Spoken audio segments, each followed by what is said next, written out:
What's the one thing that I could take away from society today that would make such a big impact and change everything? Is it that I take away money? Is it that I take away a stable government? Is it that I take away any form of income? Or is it that I take away food? You know, what can I actually take away to change society? And I thought, why don't I just take away the internet? That takes away everything anyway. And still I haven't overdosed. I stole the code and no one knows the reason why I hold the throne. Cause I wanna be the happiest alive. And it's obvious I'm happy when I write reality programs. He's only 23 years old. He's already written 2 books. I cannot believe this. He's a teacher. He only graduated a couple of years ago. He's doing some big things, and I am so happy he's in the studio today because I want to learn more about his book and how you guys can get hold of this book. I have M.S.Uddin in the studio to talk about the Pacifist Sword. So the book is based in London. It's a dystopian thriller series. So we're talking about the year 2110, 100 years into the future. And I've kind of been influenced into writing this book through all the cultural issues that I've been experiencing living in London, through the political issues in London, the social issues of London. I grew up in a very run-down area. The things that I've seen, I don't feel that many people have seen, and I wanted to kind of put it all together but exacerbate the situation, make it a bit more interesting or worse, and throw it out in 100 years time, but I merge it in with the destruction of the internet. So imagine a world without the internet. No. Right? Every day we're on our phones, and I've seen so many things. Like I've heard of this thing where depression and so many things used to happen in our granddads or grandparents' time because of war. Especially in this country, World War I, World War II, we used to go through these kind of things. Now people are getting depressed over how many followers they have on Instagram and all these kind of social issues. And I'm thinking, imagine a world where we never had any of this again, but it's the future. Yeah. How would we survive? What, you know, the economy would break down, the companies would be destroyed, politics, the governments would go down, and that's where the story picks up from. It's pieces of influences. So I'd watch a movie here.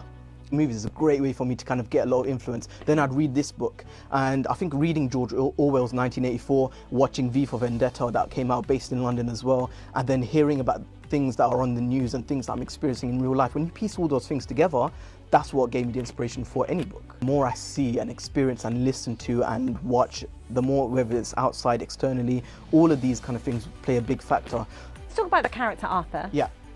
Tell me about how you put this character together. He's a pacifist, which means that he hates violence, he hates, you know, fighting, he hates all these things, but we're living now in a world in the future where it's all about violence and it's all about protecting yourself and survival, and there's a big moral issue that goes on. And that's why I call it the Pacifist Sword, because the pacifists should never hold a sword. No. And that's the irony. Okay, and so we go into the future, 100 years time. You mentioned there's no internet. Yeah. Why is there no internet? What's the one thing that I could take away from society today that would make such a big impact and change everything? Is it that I take away money? Is it that I take away a stable government? Is it that I take away any form of income? Or is it that I take away food? You know, what can I actually take away to change society? And I thought, why don't I just take away the internet? That takes away everything anyway. And it's incredible, isn't it? How something like that, just people's mental health is affected by social media. Absolutely. Right? Now, if you can't combat that, because we can't combat social media, you know how we talk about children going on social media at a young age and experiencing this, you can't actually stop that as much as you want to. But there's one thing that you can do, which is encouraging them to read. Going back into, yes, you can't destroy something that's there, but you can get them to pick up a book and read through that. So even my little brother, you know, every time I finish reading a book, I pass it to him. He finishes reading a book, I'll give him a new one, and he's only 12 years old. You know, and I think that's a beautiful thing where we can pick up old things and keep the new as well, you know, and have a bit of a balance. And so what authors inspire you? Definitely George Orwell. My favourite writer for fantasy would be Patrick Rothfuss. He wrote a book called The Name of the Wind. J.K. Rowling, I grew up reading all her books. It's fantastic. Right now there's 2 that are trending, but the one I'll talk about is Sarah J. Maas, or Sarah J. Maas. And she wrote a book about assassins, and I think today she posted an Instagram photo saying she just finished a series, and I hope to be that one day, you know, where I can just go through 7, 8, 9 books and be like, yeah, here's my compilation of the whole story, and look back at it. Yeah. And look, you've started this journey, and you've got this book coming out. When is it coming out? So the ebook version of the Pacifist Sword will be coming out on the 9th of September. Okay. The physical copy, the paperback, will be coming out near the end of the month of September. Okay. And what do you hope when people read this book, what do you hope that they get out of this?